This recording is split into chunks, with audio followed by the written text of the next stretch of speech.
Wow, stories.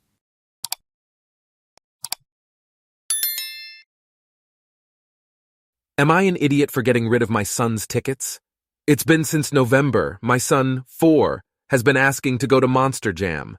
We bought the tickets about a month ago, and my son has been so excited ever since. For the past 2 weeks, he's been having terrible behavior issues at school.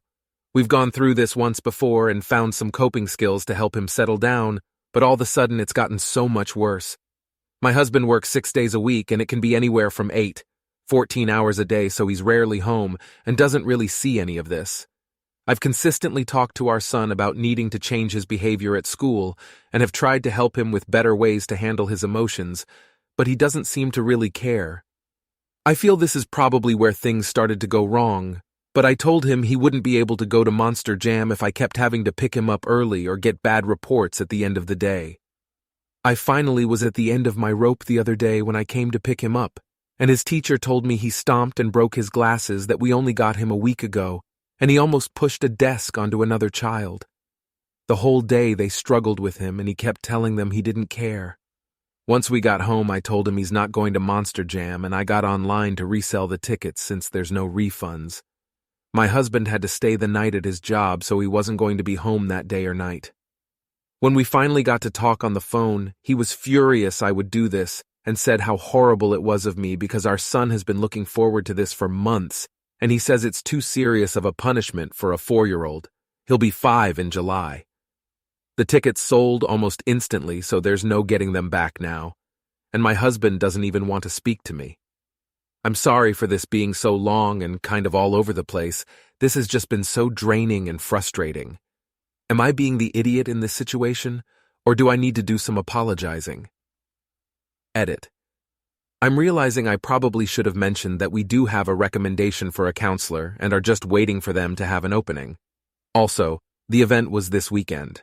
I really do appreciate all of the input and want to learn from this another edit, since there's a lot of comments and I can't respond to them all individually.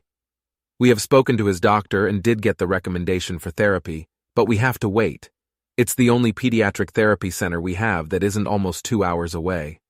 We have a safety plan in place at his school where he has a safe area to go into, where there's some soft stuff he's able to hit or throw to get the angry feeling out, then come back out to talk to someone so we can talk through his feelings. I would never ever spank or hit my child. We also don't yell at him and have been working really hard to get him different ways to communicate his feelings with us. We are still going to do a family activity so that we can all be together, but it'll be something closer to home. I have definitely apologized to him as well.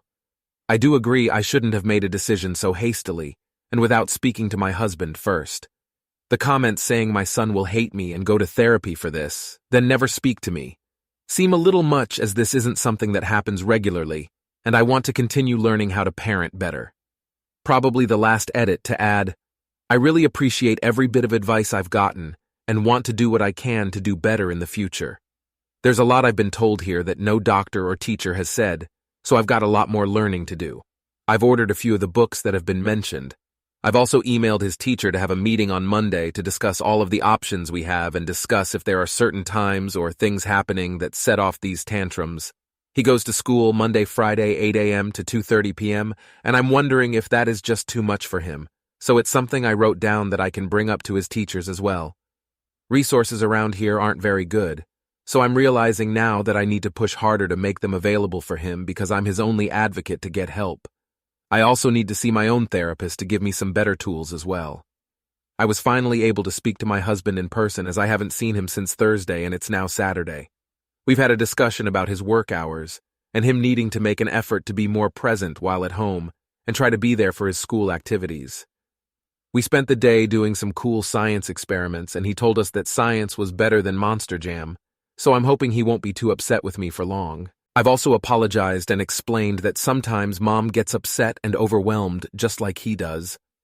This is the first time this type of punishment has ever happened, and after giving time to think on it, I'm disappointed in myself how it was handled because it's something my parents would have done, and it's not how I want to be with my son. I know it's too late to take the punishment back and what it has done, but I really truly do want to learn and grow from this and be better for him. I do love my son more than anything, though, and that is something we talk about daily, that Mom will always love him no matter what's happening, and I would never intentionally hurt him. Not an idiot. The parent that's dealing with the behavior gets to make the decision. Sorry, not saying it's his fault he works so much, but he's completely absent, and therefore his opinion doesn't matter much. 4, almost 5 years old is 100% old enough to understand that his actions have consequences. You told him ahead of time that this was going to be the consequence, and you need to follow through with that, or he's not going to take you seriously in the future. You're an idiot.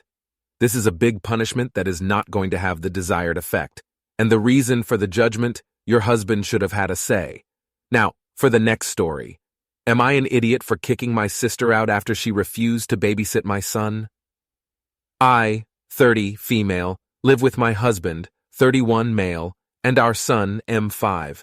My sister, 22, female, is still in college and had to move out with us 3 months ago because she had some issues with her roommates. Things were going fine until this argument. Also, she doesn't work, but my parents send her some money for textbooks and groceries, although she barely ever has contributed to the household since she moved in with us. We also live in a different state from our parents and family, so I'm basically throwing her in the streets by kicking her out, which would make me a big idiot. So my son comes back from school at around 3 p.m/3:30. My husband works until 6 and I work until 5. Although sometimes I have to stay an hour or 2 extra, this is not normal, maybe 3 or 4 times per month when we're behind in a project. We had a babysitter that would wait until he's back. He comes back home via the school bus and would stay with him until me or my husband come back from work. However, she recently discovered she's sick and told us that she can't continue working as she has to go through treatment. We thanked her for telling us and wished she would get better soon. I asked my sister to babysit our son until we can get a new babysitter, given that she doesn't have classes at that time. She told me she never agreed to babysit when she moved in here, and that I should have told her beforehand so she could find somewhere else to live. I told her that I knew this wasn't our agreement, but this was something exceptional since our babysitter has medical issues. It's not either of our fault, and she would prefer 100 times to not be in this situation. She still told me she can't babysit because sometimes she has to go to the library or to study with friends, and babysitting would limit her hours of studying. I got angry, maybe too angry. So I told her that we never ask anything from her. We helped her because we wanted to be kind with her, and yet she can't even compromise to stay a few hours home just until we find a new babysitter. I ended up telling her she has a week to leave because we will not be providing food or a roof to a witch like her. One of my son's friend's mom is taking care of my son now. They go back to her home together and I pick him up later. My sister tried to apologize, but I told her I don't want to live with her because she showed me her true colors. She also has told our family, and a lot of them are giving me poop for leaving my sister homeless. My husband, my in-laws, and friends support me, but it feels hard if my family isn't on my side, which makes me think I'm an idiot, to be honest. Edit. It wasn't easy to find another person to take care of my son. I had to take 2 days from work, which will be taken from my next paycheck. Not an idiot. You were not asking her to babysit indefinitely, just literally to help out while you looked for an alternative. She was all fine and dandy with living with you for free while not contributing at all to the household. And the first time you asked her for temporary assistance with something, she made it clear that she has zero intention of helping out ever. You are under no obligation to help someone out who would not reciprocate when you need them. Not an idiot. Screw those saying otherwise. You already gave her a huge favor by giving her free rent and food. You're just asking for temporary help, and she doesn't even have class at that time. That is just way too small compensation for what you're providing her. Now, for the next story. Am I an idiot for not letting my son ride more rides? I, 28 male, have a son, Brian, 10, male. After saving for years, my GF and I were finally able to take him to Disney. Really been looking forward to this trip, all of us. One of the main co-parenting issues my ex and I have is how much she spoils him. He is not used to hearing the word no and has gotten much worse over the last couple years. Full-blown toddler tantrums at times.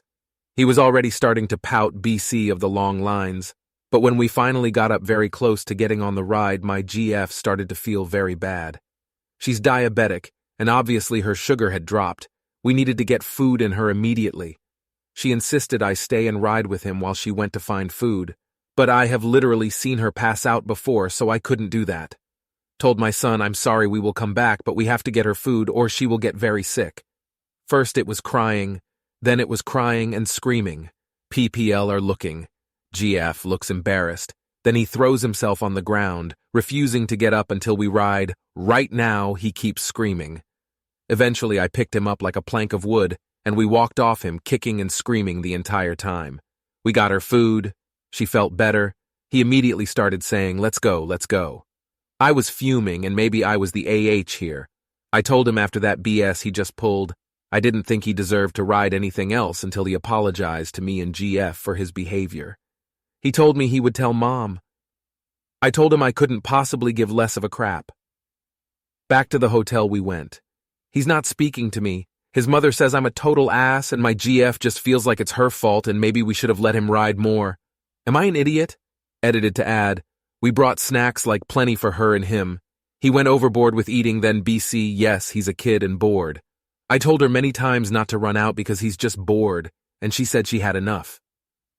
After this ride, it was time to re-up on snacks and such anyways, but the wait ended up being much longer, and she realized she had in fact given him the last one. She was certain she had another. She did it BC1, she loves him, and in 2 she didn't want to escalate further as he was getting worse and worse. I was trying to not let him get away with the nonsense as I always do, but def more lenient BC, it's Disney. The tantrum wasn't for me, however. Just thought I'd clarify and thank all of you so much for the constructive comments. Edit 2. Thanks most if you think that actually made sense. I won't be responding after this update because frankly I'm done. After a night of rest, we went down to breakfast and had what I thought was a really good talk. I told him I was sorry for not being at my best and handling it wrong, and asked him if he understood the reaction to having to get out of line wasn't okay. Also talked to him about him telling his mom that he is not going to work. He never apologized. That's fine. I told him if he would like, we could go do some fun activities before heading out. He proceeded to tell me, I'd rather the PS5 I've been asking you for, let's just go get that. I'm just done. You're an idiot. Based on giving away the safety snacks in the line. Why did you decide to enforce boundaries seriously on a dream trip? Parenting needs to be in the trenches every time you're with him. Then you get to relax it for big trips and holidays. If you've let it slide before, you really screwed yourself over. Everyone sucks here. Your girlfriend has been diabetic her whole life and knows better than to give all the snacks away. You have had a kid for 10 years and should have known to bring snacks. Your kid is 10, should know better than to throw themselves on the ground. At the end of the day, your kid will never forget that you took him to Disney, but didn't let him go on any rides because of your girlfriend.